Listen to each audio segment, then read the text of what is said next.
समाचार गीर सोमनाथથી પ્રાપ્ત થઈ રહ્યા છે। સતત ત્રીજા દિવસે વરસાદ વરસ્યો। કોડીનાર શહેર અને આસપાસના વિસ્તારોમાં વરસાદી વાતાવરણ। ધીમી ધારે વરસાદનું આગમન થયું। કોડીનાર, દેવડી, પીપળી, કડોદરામાં વરસાદ વરસ્યો। બાવાના, પીપળવા, રોનાજ, મિતિયાજ દુકાનોમાં વરસાદ ખાબક્યો હતો। ધીમી ધારે વરસાદનું આગમન થયું। ગીર સોમનાથમાં ઘણા ગ્રામ્ય વિસ્તારો પ્રભાવિત જોવા મળ્યા। સતત ત્રીજા દિવસે વરસાદી વાતાવરણથી લોકોને ગરમીથી બફારાથી રાહત મળી છે અને ખેડૂતો પણ ખુશી વ્યક્ત કરતા જોવા મળ્યા। હજુ વરસાદ જોર પકડશે તેવી આગાહી છે, એટલે ખેડૂતોની આશાઓ વધુ મજબૂત બની છે, પ્રબળ બની છે।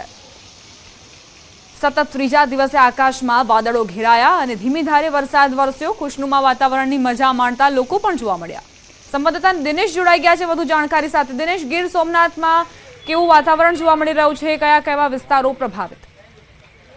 બિલકુલ, આમ તો છેલ્લા 3 દિવસથી ગીર સોમનાથ જિલ્લાના કેટલાક વિસ્તારોમાં મેઘરાજા છે તે મહેરબાન થયા છે। ખાસ કરીને કોડીનાર પંથક અને તેમની આસપાસના જે વિસ્તારો છે ત્યાં આગળ મેઘરાજા છે છેલ્લા 3 દિવસથી સતત પોતાનો હેત છે તે વરસાવી રહ્યા છે। ક્યાંક હળવાથી મધ્યમ ઝાપટે હોય અથવા તો ક્યાંક ધોધમાર વરસાદ હોય। જોકે હજુ જિલ્લાના કેટલાક એવા વિસ્તારો છે કે જ્યાં હજુ મેઘરાજાની ખેડૂતો અને લોકો આતુરતાથી રાહ જોઈ રહ્યા છે। ખાસ કરીને ઉના અને ગીરગઢડા પંથક કે જ્યાં આગળ પૂરું ધાકડ છે, પરંતુ આજે વેરાવળ, સૂત્રાપાડા અને કોડીનાર પંથક છે કે જ્યાં છેલ્લા 3 દિવસથી હળવા અને મધ્યમ ઝાપટે વરસાદ વરસી રહ્યો છે, તેમને કારણે ખેડૂતો અને લોકોમાં છે તે ક્યાંક ને ક્યાંક રાહતના સમાચાર છે તે સામે આવી રહ્યા છે। આભાર દિનેશ, જાણકારી આપવા માટે।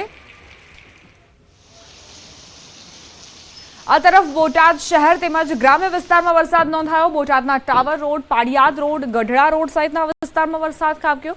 આ ઉપરાંત ઢીકવાડી, સેથલી, લાઠીદળ સહિતના ગામમાં વરસાદ નોંધાયો। વરસાદ પડતા ધરતીપુત્રોમાં આનંદ છવાયો છે। બોટાદના શહેર અને ગ્રામ્ય વિસ્તારોમાં વરસાદની એન્ટ્રી થઈ। આકાશમાં કાળા ડિબાંગ વાદળો ઘેરાયા અને વરસાદ વરસ્યો। શહેર અને ગ્રામ્ય વિસ્તારો પ્રભાવિત જોવા મળી રહ્યા છે।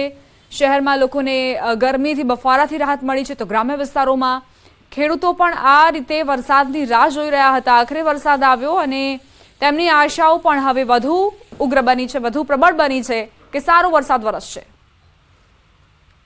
સંવાદદાતા પ્રકાશ જોડાઈ ગયા છે વધુ જાણકારી સાથે। પ્રકાશ, બોટાદમાં કેવા પ્રકારનું વાતાવરણ? જી ચોક્કસ દીપા, છેલ્લા 2 દિવસથી બોટાદ શહેરમાં સતત વરસાદ વરસી રહ્યો છે। જે પ્રમાણે ખેડૂતોને વરસાદની આશા હતી, કેમ કે ખેડૂતો દ્વારા વાવણી કરવામાં આવી હતી અને તેવા સમયે તેમને વરસાદની જરૂરત હતી, ત્યારે છેલ્લા 2 દિવસથી સતત બોટાદ શહેરમાં કે ધીમી ધારે જિલ્લાના વિસ્તારોમાં તો કંઈક ભારે વરસાદ પડી રહ્યો છે, જેના કારણે ખેડૂતોને રાહત મળી છે। તો બીજી બાજુ જો વાત કરવામાં આવે તો બોટાદ શહેરના જે અનેક એવા વિસ્તારો છે, ખાસ કરીને મહિલા કોલેજ છે, ભાવનગર રોડ છે, પાળિયાદ રોડ, ગઢડા રોડ અને ભાવનગર રોડનું જે રેલવે અંડરબ્રિજ આવેલું છે, ત્યાં કંઈક ને કંઈક પાણી ભરાઈ જવાના કારણે વાહન ચાલકોને ભારે હેરાનગતિનો સામનો કરવો પડી રહ્યો છે। આભાર પ્રકાશ, જાણકારી આપવા માટે। ભાવનગર શહેર અને જિલ્લામાં વરસાદી વાતાવરણ। વહેલી સવારથી જિલ્લામાં વરસાદી માહોલ છવાયો છે। ગ્રામીણ પંથકમાં પણ વરસાદ ખાબક્યો। વાવણી લાયક વરસાદથી ખેડૂતોમાં ખુશીની લહેર વ્યાપી છે। ગ્રામ્ય વિસ્તારોમાં ખેડૂતો રાહ જોઈ રહ્યા હતા અને હવે સારો એવો વરસાદ વરસી રહ્યો છે, ત્યારે તેમના પણ ઇંતજારનો અંત આવ્યો છે। વાવણી લાયક વરસાદથી ખેડૂતોને સારા પાકની આશા બંધાઈ છે। જુલાઈમાં હજુ પણ વધુ વરસાદ વરસશે। જુલાઈના બીજા સપ્તાહ સુધીમાં આખા રાજ્યમાં વરસાદી વાતાવરણ જોવા મળશે, ત્યારે ભાવનગરના ગ્રામ્ય વિસ્તારના ખેડૂતોને પણ ફાયદો થવાનો છે એ વાત નક્કી છે। વાવેતર કરી લેવામાં આવ્યું છે પાકનું અને હવે આ જ રીતે વરસાદી વાતાવરણ રહે તેવી ખેડૂતોને આશા। વરસાદી માહોલમાં જંગલના રાજા આવી ચડ્યા શહેર તરફ। ચોમાસાની સિઝનમાં સિંહ પરિવારના જૂનાગઢ શહેરના છેવાડે ધામા મોડી રાત્રિના શહેરના રહેણાંક વિસ્તારમાં લટાર મારવા માટે આ 2 સિંહો નીકળી પડ્યા। ગત રાત્રિના કામદાર સોસાયટીમાં 2 સિંહો આવી ચડ્યા। બંને સિંહોની લટાર કેમેરામાં કેદ થઈ। ચોમાસાની સિઝનમાં સિંહોને રહેણાંક વિસ્તારમાં સહેલાઈથી શિકાર મળી જતા હોવાથી તેઓ જંગલ છોડીને શહેર તરફ આવતા હોય છે।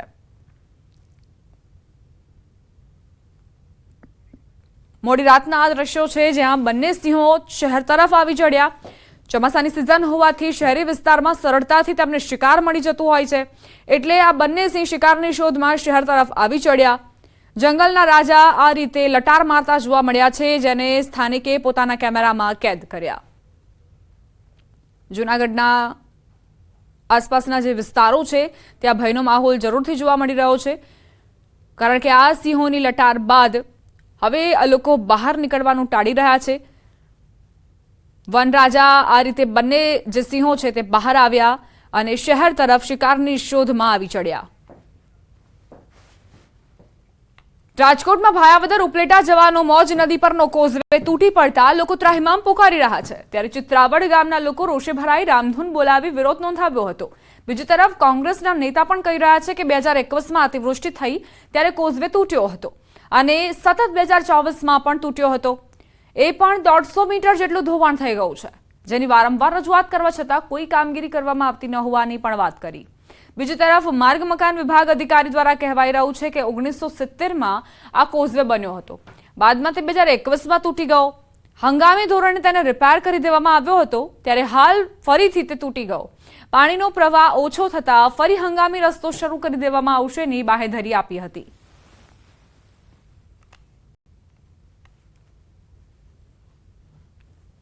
પુલ 2021માં ધોવાય તૂટી જાય, 2022માં તૂટે, ફરીથી 2023માં તૂટે અને ફરીથી અત્યારે 2024માં 4 વખત આ કોઝવે પુલ નું ધોવાણ થાય અને છતાંય રાજ્ય સરકાર દ્વારા કોઈ જાતના પગલા લેવામાં ન આવે. આ વેન્ટેડ કોઝવે 1970 પહેલાનો છે અને 2021માં સૌ પ્રથમ વખત ભારે વરસાદના હિસાબે તૂટ્યો હતો. ત્યારબાદ એનું હંગામી રિપેરિંગ કરી અત્યારે ટ્રાફિક ચાલુ રાખેલ અને મેજર બ્રિજ બનાવવા માટે સરકારશ્રીમાં દરખાસ્ત સાદર કરેલ છે. જેવું મંજૂર થશે એવી આગળની કાર્યવાહી કરવામાં આવશે. મહત્વપૂર્ણ સમાચાર પ્રાપ્ત થઈ રહ્યા છે. 6 કલાકમાં 31 તાલુકામાં વરસાદી વાતાવરણ નોંધાયું છે. ગીર સોમનાથમાં સૂત્રાપાડામાં 1 ઇંચ વરસાદ ખાબક્યો. સુરત શહેર પલસાણામાં 1/2 ઇંચ વરસાદ નોંધાયો. કામરેજ, જલાલપોર, 84માં પણ 1/2 ઇંચ વરસાદ નોંધાયો છે. 6 કલાકમાં 31 તાલુકાઓ વરસાદી વાતાવરણથી પ્રભાવિત જોવા મળ્યા. ગીર સોમનાથમાં સૂત્રાપાડામાં 1 ઇંચ વરસાદ નોંધાયો. સુરત શહેર પલસાણામાં 1/2 ઇંચ વરસાદ ખાબક્યો. કામરેજ, જલાલપોર, 84ની વાત કરીએ તો 1/2 ઇંચ વરસાદ નોંધાયો હતો.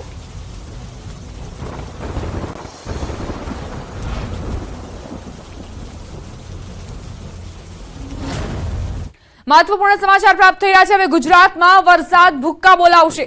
હવામાન નિષ્ણાંત અંબાલાલ પટેલની આગાહી 30 જૂને અને 1 જુલાઈએ વરસાદ ભૂક્કા બોલાવશે. અરબી સમુદ્રમાં વરસાદી સિસ્ટમ સક્રિય થઈ છે. 2 સિસ્ટમ સક્રિય થતા ભારે વરસાદની શક્યતા મધ્ય ગુજરાત અને વડોદરા સહિત વરસાદની વકી અમદાવાદમાં પણ વ્યક્ત કરાઈ છે. મધ્યમથી ભારે વરસાદની આગાહી કરાઈ છે. ઉત્તર ગુજરાતમાં પણ ભારે વરસાદ થઈ શકે.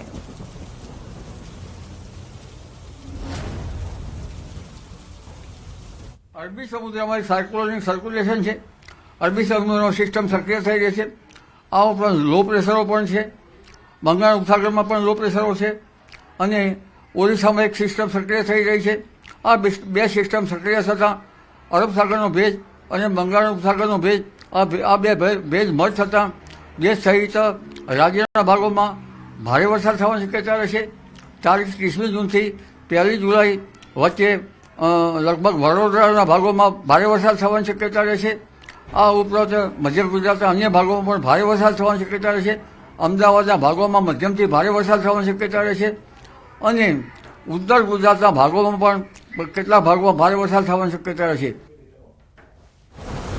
5 થી 12 જુલાઈ અનરાધાર વરસાદની આગાહી કરાઈ છે. અંબાલાલ પટેલે આ મોટી આગાહી કરી. નદીઓમાં ભયંકર પૂરની સ્થિતિ સર્જાઈ શકે. દક્ષિણ ગુજરાતમાં ભારે વરસાદ વરસી શકે. કચ્છ, સૌરાષ્ટ્ર સહિતમાં ભારે વરસાદની સંભાવના. 5 થી 12 જુલાઈમાં દેશના ઘણા ભાગોમાં ભારેથી અતિભારે વરસાદ થવાની શક્યતા રહેશે. કેટલાક ભાગમાં પૂર આવે તેવી સ્થિતિ છે. આવા ડાંગ વરસાદમાં ભારે વરસાદ થવાની શક્યતા રહેશે. ક્યારેક પૂર જેવી વિકટ સ્થિતિ પણ આવી શકે અને દક્ષિણ ગુજરાતના ભાગોમાં પણ ભારે વરસાદ થવાની શક્યતા રહેશે. દક્ષિણ સૌરાષ્ટ્રના ભાગોમાં પણ ભારે વરસાદ થવાની શક્યતા રહેશે. પશ્ચિમ સૌરાષ્ટ્રના ભાગોમાં પણ ભારે વરસાદ થશે. સૌરાષ્ટ્રના અન્ય ભાગોમાં પણ વરસાદ થવાની શક્યતા રહેશે. ઉત્તર સૌરાષ્ટ્રના ભાગોમાં પણ સારો વરસાદ થવાની શક્યતા રહેશે અને કચ્છના ભાગોમાં પણ લગભગ સારો કે ક્યાંક ભારે વરસાદ થવાની શક્યતા રહેશે. એટલે જૂનની આખર તારીખમાં અને જુલાઈના બીજા સપ્તાહ સુધીમાં રાજ્યના ઘણા ભાગોમાં શિકાર વરસાદ થવાની શક્યતા રહેશે. એટલે ખેડૂત ભાઈઓએ ચિંતા કરવાની જરૂર નથી. જુલાઈ ઓગસ્ટ માસમાં નર્મદા 2 કાંઠે થશે. સાબરમતી નદીમાં પણ ભારે પૂર આવી શકે. કેટલીક નદીઓમાં ભયંકર પૂરની સ્થિતિ સર્જાઈ શકે. 23મી સપ્ટેમ્બરે ગરમી એકાએક વધી શકે છે. જુલાઈ અને ઓગસ્ટ માસમાં સારો વરસાદ થવાની શક્યતા રહે છે. જુલાઈ અને ઓગસ્ટ માસમાં નર્મદા નદી બે કાંઠે થવાની શક્યતા રહેશે. સાબરમતી નદીમાં પણ પાણીનો આવરો આવવાની શક્યતા રહેશે. તાપી નદીનું જળસ્તર પણ વધવાની શક્યતા છે. કેટલીક નદીઓમાં પૂર આવવાની શક્યતા રહેશે. પરંતુ સપ્ટેમ્બરમાં નિઘલ અવસ્થામાં આવેલા પાકમાં વરસાદ થતાં તે પાક બગડવાની શક્યતા રહેશે. કેટલાક પાક દાણા હશે તો ઉગી જવાની શક્યતા રહેશે. અને આ વરસાદની સાથે સાથે 13મી સપ્ટેમ્બર તો વરસાદ થશે, પણ હવામાન વિષમ થશે અને ગરમી એકાએક વધી જશે. નવરાત્રિની શરૂઆતમાં વાદળછાયું વાતાવરણ રહેશે. નવરાત્રિના મધ્ય ભાગમાં વરસાદ પડી શકે છે. દરિયાકાંઠાના વિસ્તારમાં ભારે હલચલ જોવા મળી શકે. 5 ઓક્ટોબરથી 17 ઓક્ટોબર ભારે પવન ફૂંકાવાની સંભાવના.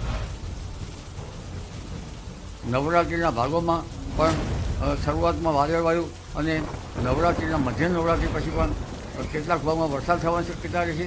17મી ઓક્ટોબરે દરિયાના ભાગોમાં ભારે હલચલ જોવા મળશે, ભારે પવન ફૂંકાશે. એટલે 5મી ઓક્ટોબરથી 17મી ઓક્ટોબર વચ્ચે અરબ સાગરમાં અને બંગાળ ઉપસાગરમાં પવન ફૂંકાવાની શક્યતા રહેશે. પાછોતરો વરસાદ આ વર્ષે સારો રહેશે. આદ્રા નક્ષત્રમાં સારો વરસાદ થવાની શક્યતા છે. જે વરસાદથી વંચિત છે તેવા વિસ્તારોમાં પણ વરસાદ થશે. રાજ્યના કેટલાક ભાગોમાં ભારે વરસાદની સંભાવના. સૂર્યનું મુખી નક્ષત્ર પણ નથી. અત્યારે આદ્રા નક્ષત્ર ચાલી રહ્યું છે અને આદ્રામાં વરસાદ આવે તો સારું. આદ્રા અને મેપાદ્રા એટલે આદ્રામાં સારો વરસાદ થવાની શક્યતા રહેશે. આદ્રા લગભગ 5-6 જુલાઈએ પૂરા થશે. ત્યાં સુધીમાં શિકાર વરસાદ ઘણા ભાગમાં થવાની શક્યતા રહેશે. 30મી જૂનથી 1 જુલાઈમાં મધ્ય ગુજરાતમાં ભાગોમાં જ્યાં વરસાદથી વંચિત છે તે ભાગોમાં વરસાદ થવાની શક્યતા રહેશે. 5મી જુલાઈ સુધીમાં મધ્ય ગુજરાતના ભાગોમાં કેટલાક ભાગોમાં ભારે વરસાદ થવાની શક્યતા રહેશે. આ ઉપરાંત સાબરકાંઠાના કેટલાક ભાગોમાં વરસાદ નથી. સમાચારોમાં આગળ વધીએ. મહત્વપૂર્ણ સમાચાર અમદાવાદથી પ્રાપ્ત થઈ રહ્યા છે. ભોજનમાંથી વંદો નીકળ્યો. નરોડાની મયુર હોટેલનો વિડીયો વાયરલ થયો છે. પંજાબી શાકમાંથી વંદો નીકળ્યો. છેલ્લા ઘણા સમયથી આવી ઘટનાઓ વધતી જતી જોવા મળી છે. ક્યારેક વંદા નીકળે છે, ક્યારેક ગરોડી, ક્યારેક દેડકું. અને હવે નરોડાની મયુર હોટેલમાંથી આ રીતે વંદો નીકળતા જે ગ્રાહક હતા તેમણે વિડીયો બનાવ્યો અને વાયરલ કર્યો છે. કઈ ગુણવત્તાથી આજે હોટેલના કર્મચારીઓ છે તે ભોજન સર્વ કરી રહ્યા છે તેના પર સવાલો ઉઠાવ્યા છે. પંજાબી શાક તેમણે ઓર્ડર કર્યું હતું અને તેમણે એ નહોતું વિચાર્યું કે તેમને આ પ્રકારે વંદો પણ પીરસવામાં આવશે ભોજનમાં. આ ભોજનની થાળી જુઓ. મસ્ત મજાની થાળી મળશે, સ્વાદિષ્ટ ભોજન મળશે તે હેતુથી કોઈ ગ્રાહક હોટેલમાં પગ મૂકે છે, પરંતુ તેમને વંદાવાળું શાક પીરસવામાં આવ્યું. ભોજનમાંથી વંદો નીકળ્યો જેનો વિડીયો અત્યારે ખૂબ વાયરલ થઈ રહ્યો છે અને હવે તમામ ગ્રાહકો જે છે તે આવતા હોય ભોજન લેવા માટે કોઈ પણ હોટેલમાં તો શંકાની નજરે જ જોશે ભોજનને. આ તરફ અમદાવાદથી વધુ એક સમાચાર જ્યાં અથાણામાંથી મૃત ગરોળી નીકળી. જીવજંતુ મળવાનો સિલસિલો યથાવત જોવા મળી રહ્યો છે. જોધપુરના એક પરિવારને કડવો અનુભવ થયો. સાણંદના શુભ અથાણા ભંડારમાંથી અથાણું બનાવડાવ્યું હતું. વેજલપુરના શ્રેયસ કોમ્પ્લેક્સમાં આવેલા જૈન ગૃહ ઉદ્યોગમાંથી ખરીદ્યું હતું. અથાણું દરરોજના વપરાશના કારણે છેલ્લે 1 મહિનાથી પરિવારને ઝાડા ઉલટીની અસર થઈ છે. દરરોજ થોડું અથાણું વપરાશમાં લેવાતું હતું. ગઈકાલે બરણીની આખરમાં આખી નાનકડી ગરોળી નીકળી.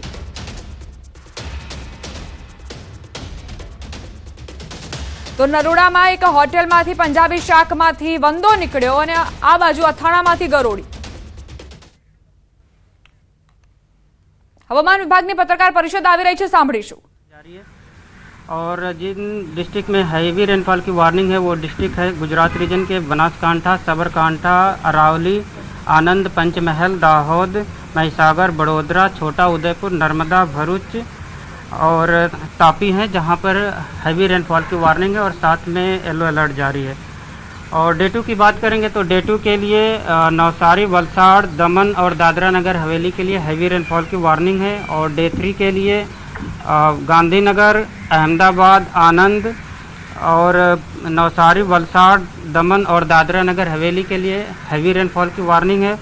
और डे 4 के लिए साबरकांठा, महसाना, अरावली, महिसागर, सूरत नवसारी वलसाड़ के लिए हैवी रेनफॉल की वार्निंग है और वेरी हैवी रेनफॉल की वार्निंग दमन दादरा नगर हवेली और वलसाड़ के लिए है डे 4 के लिए, और साथ में ऑरेंज अलर्ट जारी है। और डे 5 के लिए नवसारी वलसाड़ तापी दमन और दादरा नगर हवेली के लिए हैवी रेनफॉल की वार्निंग है। और सौराष्ट्र रीजन की बात करेंगे तो सौराष्ट्र रीजन के लिए आज के लिए हैवी रेनफॉल की वार्निंग है।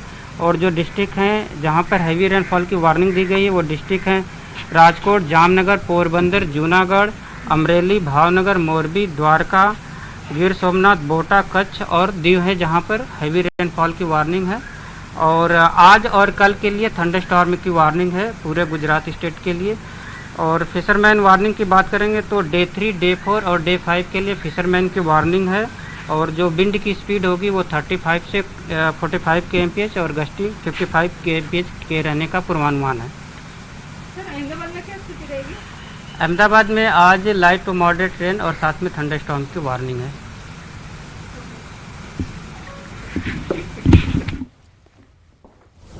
તો વરસાદને લઈને હવામાન વિભાગે આગાહી કરી છે। હવામાન વિભાગના વૈજ્ઞાનિક રામાશ્રય યાદવને આપ સાંભળી રહ્યા હતા। તેમનું કહેવું છે કે ભારે વરસાદ વરસશે। પંચમહાલ, ભરૂચમાં પણ વરસાદી વાતાવરણ રહેશે। ઉત્તર અને મધ્ય ગુજરાત માટે યલો એલર્ટ જારી કરવામાં આવ્યો છે અને માછીમારો છે તેમને પણ દરિયાથી દૂર રહેવાની સલાહ આપવામાં આવી છે। રાજકોટ, જામનગર, જૂનાગઢમાં ભારે વરસાદની આગાહી કરાઈ છે। બુલેટિનમાં રોકાઈશું એક નાનકડા વિરામ માટે। આપ જોતા રહો ન્યૂઝ 18 ગુજરાતી।